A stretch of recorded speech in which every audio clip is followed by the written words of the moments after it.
monde, alors aujourd'hui on se retrouve pour une review d'un tarot, le Cozy Witch Tarot Deck de Amanda Lovelace, alors qui est aux éditions Andrew McMill Publishing.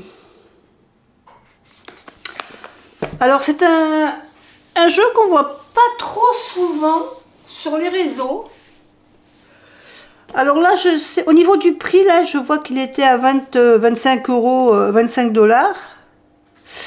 Et moi, en fin de compte, je crois que je l'ai payé pas tout à fait 11 euros. Il était en promotion quand je l'ai acheté.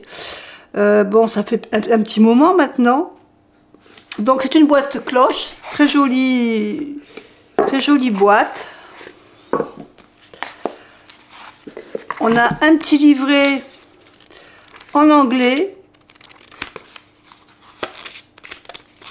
Donc si vous, comme moi vous parlez pas trop l'anglais, ben, il vous faudra un livre sur le tarot. Sinon, bon, après, si vous connaissez déjà le tarot, il n'y a pas de problème. Vous vous débrouillerez et sans avoir besoin de livre.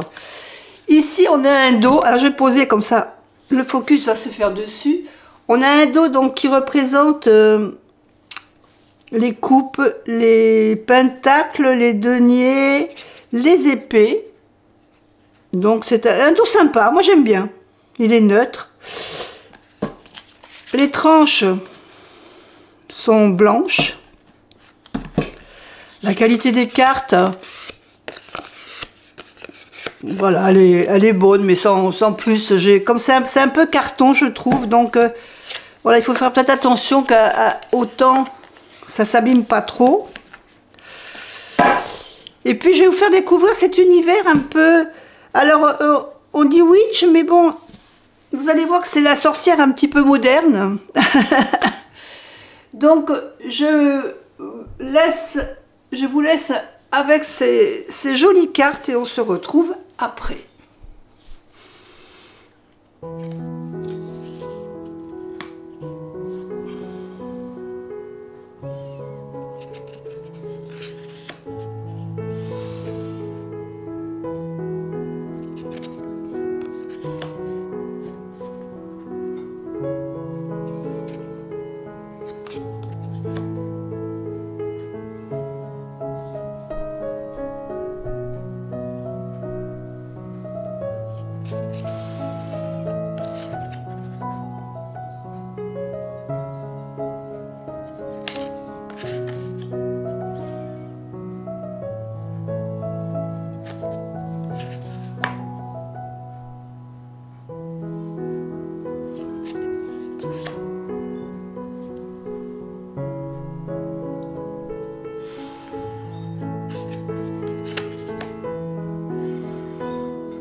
Voilà, donc vous avez découvert toutes les cartes.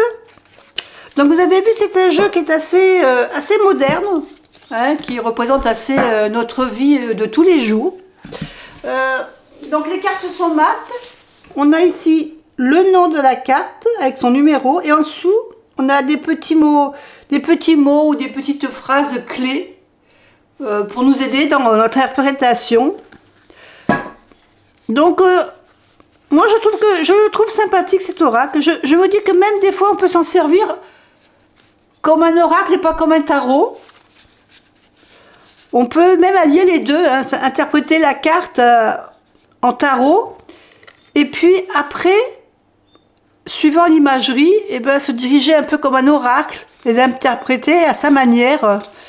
Puisque vous avez vu que ici c'est amusant parce que je vois que, je sais pas si vous voyez, mais là, notre impératrice, elle a le masque. Donc ça parle un petit peu aussi de l'actualité qu'on a vécue. Alors de temps en temps, vous avez le petit chapeau de sorcière qui apparaît.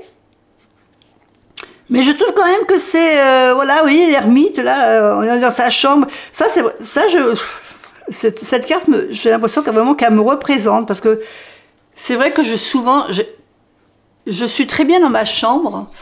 Et c'est souvent dans ma chambre que je fais les cartes, que je bouquine. C'est un endroit cosy pour moi. Alors, des fois, il y en a qui disent qu'il ne faut pas tirer les cartes dans la chambre, sur le lit. Moi, franchement, ça m'est égal. Voilà. Je fais là où je me sens bien, en fin de compte. La mort, j'aime bien aussi cette carte de la mort. Je ne sais pas si vous avez remarqué, cette femme qui fait le ménage, qui envoie la poussière à l'extérieur. On a l'impression qu'elle envoie toutes les énergies, les mauvaises énergies en dehors de la maison. Donc je trouve qu'il y a des interprétations qui peuvent être faites, comme c'est un peu la vie qu'on peut avoir tous les jours. Moi je trouve ce tarot très intéressant. En tirage journalier également aussi, il peut être sympa. Je ne sais pas ce que vous en pensez, dites-le moi en commentaire si vous l'avez, si vous en servez comme tarot, comme oracle, et quelles sont votre relation avec ce jeu. En attendant, moi je vous fais des bisous et je vous dis à bientôt pour une autre vidéo. Bye bye.